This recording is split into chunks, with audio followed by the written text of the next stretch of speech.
preliminary determination hearing of the MCCSC Board of School Trustees. We ask that you please come to order.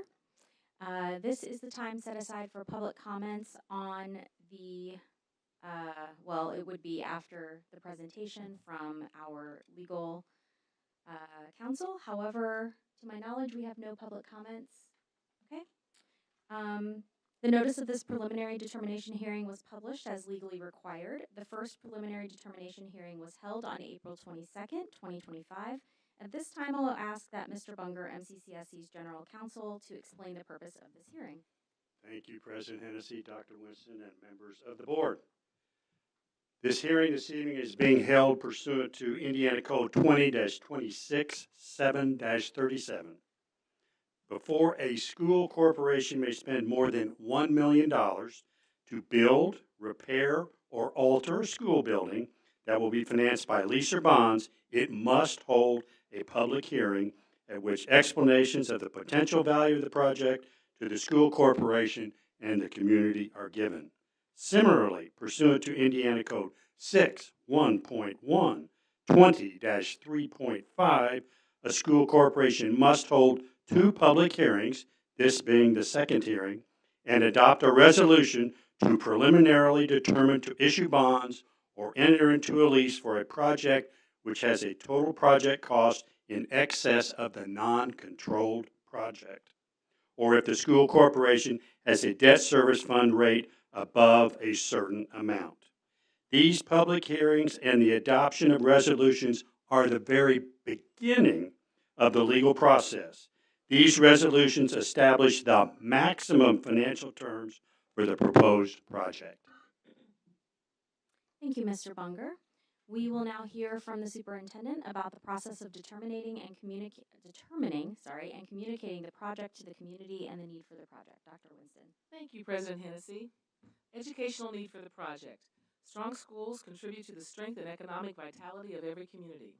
Approximately 8 years ago, in 2017, the MCCSC Board and Administration hired CSO architects to conduct a facility review in order to gather up-to-date information in order to understand corporation-wide facilities needs. During the ensuing years, we have continued to work closely with CSO architects to update that facility study so that we can continue to plan in order to design, build, and sustain excellence with respect to having state-of-the-art facilities throughout our community. Since 2017, our Operations Fund, previously referred to as the Capital Projects Fund, has continued to be pressured due to a number of funding restraints, circuit breaker, and additional pressures on the Education Fund. As a result, it is imperative that we look out over the next 10 years to proactively determine the amount of money that we will need to sustain and maintain our buildings in alignment to our academic needs. Tonight, we will be asking for an approval of a project that would allow us the flexibility to renovate and improve facilities throughout the school corporation, including upgrades to safety and security systems, classrooms, pathways, STEM, performing arts, site and athletic improvements, facility upgrades, and the purchase of equipment and technology enhancements. The renovations and improvements that we seek would be done without an increase to the historical debt service tax rate. Overview of the project to meet the education needs, cost, and timing. As you will hear from our municipal advisors, Baker Tilly, we have a plan to maintain and sustain our buildings for a maximum borrowing amount of $221,620,000 without an increase to the historical debt service tax rate. This maximum borrowing amount will be issued over the next 10 years as needs arise. We realize that better facilities provide better environments for student learning. As such, we will hold strategic facilities meetings with our patrons, parents, teachers, administrators, and staff to better listen with the goal of understanding the wants and needs of our community while always recognizing the need to conserve tax dollars as being paramount. Today's goal is the same as it was in 2017, when this board approved a $120 million project to address the needs identified in the original facility study. Following our facility studies and being strategic regarding our funding has allowed MCCSC to consistently maintain one of the lowest tax rates in the state of Indiana. Thank you, Dr. Winston. We will now hear from Baker Tilly Municipal Advisors. and our municipal advisor about how the proposed project will be financed, as well as information about the effect on typical property taxpayer, Mr. Brousher. Thank you, President Hennessy, Dr. Winston, members of the board. Pleasure to be back here this evening. The content you'll hear this evening is the same as what you heard a week ago, except I brought a little bit of water with me this time. But before I get into the content again, I want to remind those in attendance that we do have supplemental financial information available upon a request from Mr. Kinney that we must make available again upon request. So 3 main goals I have for this evening, same as 1 week ago, is to review outstanding debt for Monroe County Schools as of today, look at the proposed project parameters as outlined by Dr. Winston, and ultimately look at how we could structure this proposed debt within the existing debt structure. So first things first on that first target is to look at outstanding debt as of today. Monroe County Schools has 8 securities outstanding, and what is really nice about how the board has managed its debt is very, very pragmatically with this waterfall effect. So it really affords us an opportunity to avoid or mitigate any impact to taxpayers because it lets us to wrap around the proposed projects within the current structure to avoid any increase in payment. So we can start structuring it as payments begin to fall off. But all in all, 8 securities outstanding as of today, with a final maturity as of today for one of the bonds in 2039. So that's the visual picture of the outstanding debt. For those who'd like to see the numbers behind, is on this slide. Same information, however, it's the same story of a nice waterfall effect where we have debt maturing and a handful of bonds over the next few years to consider the projects that you're discussing this evening. So step 2 is review the proposed max parameters. And as Mr. Bunger outlined, the step for this evening is to establish maximum parameters. These aren't what we think they're going to be, but we're essentially establishing a maximum amount. So you heard Dr. Winston mention that maximum borrowing amount would be $221,620,000 to attack these projects that are of need that she mentioned.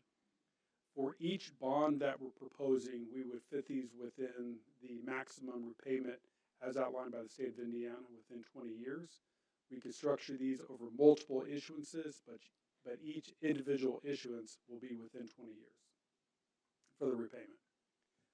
So based upon multiple issuances, some assumed professional fees, so our fee, municipal advisor fee, the underwriter fee, bond counsel fee, local counsel fee, rating fees, builder's risk fees, trustee fees, the title fees, appraisal fees, host of fees being paid of each individual issuance. We would estimate from a maximum project standpoint, estimate we have about $213,820,000 available for construction projects based upon very conservative maximum parameters. Based upon an assumed interest rate of 5.5%, and remember these are tax exempt bonds that Monroe County Schools would be issuing, so that's why it's a little bit less than what you might get from your own home mortgage. So we would assume a 5.5% interest rate based upon what we're seeing in the market today, just to be very conservative. An estimated interest cost of $232 million approximately. The estimated or targeted incremental increase to taxpayers would be 0.028 cents, or we target 21.5 cents on the debt service tax rate. We'll show that in a little more detail on the next slide. Then the next 2 rows represent required ratios that we're required to share during preliminary determination hearings. So if you take the maximum current payment and the proposed payment part of these projects and divide it by your net assessed value, we get a ratio of 0.24%, which is low compared to where we see a lot of these preliminary determination hearings around the state. Then the last row of taking existing total direct debt of Monroe County and all of your overlapping units, like city, town, and counties, libraries, of any property tax backed bond, the total ratio is 5.24%, which again is very low from what we see around the state of Indiana.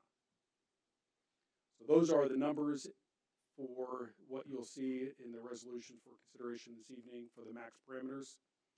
But most importantly, how we could structure these bonds to target that 21.5 cents, the debt service tax rate. You see there in the gray bars, the slide 3 information with the existing debt. And we would target with the blue bars, this is what it could look like based upon assumed 25-year total repayment structure of issuing multiple bonds, targeting 21.5 cents through the life of the bonds through a maturity of 2050. This is, again, is not exactly how it's going to look, but the maximum parameter to target that 21.5 cents as targeted by this school board. We do that fairly quickly, so welcome any questions.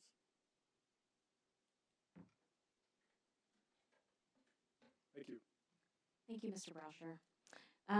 We would now move to public comment, but seeing that we have none, we will then make our way to the resolutions.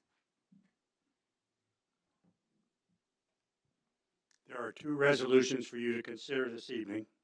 The first resolution is the project resolution is required when a school is planning to spend more than $1 million per building. It contains the estimated hard and soft construction cost, the cost of issuance, and establishes the total project cost. It also contains the estimated tax impact.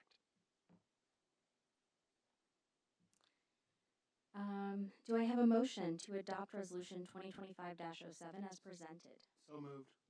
Do I have a second? Second. It's been moved by Ross and seconded by Tiana that we adopt the Resolution 2025-07 project resolution as presented. Mr. Kenny, anything to say? I was going to echo very similar statements to Mr. Bunger's, but he covered what I was going to talk about, so nothing additional. Great. Do we have any comments from the board? Okay.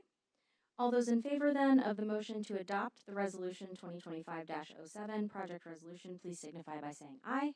Aye. Any against? Any abstentions? That motion carries.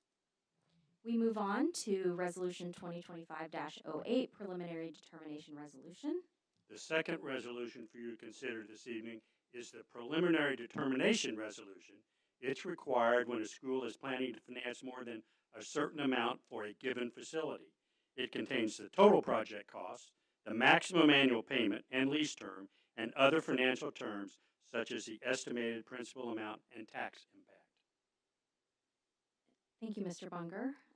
Do I have a motion to adopt Resolution 2025-08 as presented? So moved. Do I have a second? Second. It's been moved by Ross and seconded by Tiana that we adopt the Resolution 2025-08 preliminary determination resolution. Mr. Kenny, anything or you're good? Same thing as before. Okay. Any comments then from the board or questions? Okay. Moving on then, all those in favor of the motion to adopt the Resolution 2025-08 preliminary determination resolution, please signify by saying aye. Aye. Any against? Any abstentions? The motion carries. Thank you to all who participated, willingly or unwillingly, in this project hearing. We thank you all for your time, and we will continue to work with the administration and its professionals to look for efficiencies to conserve tax dollars while meeting our educational needs. Our next regularly scheduled board meeting is Tuesday, May 20th, and I officially close this hearing.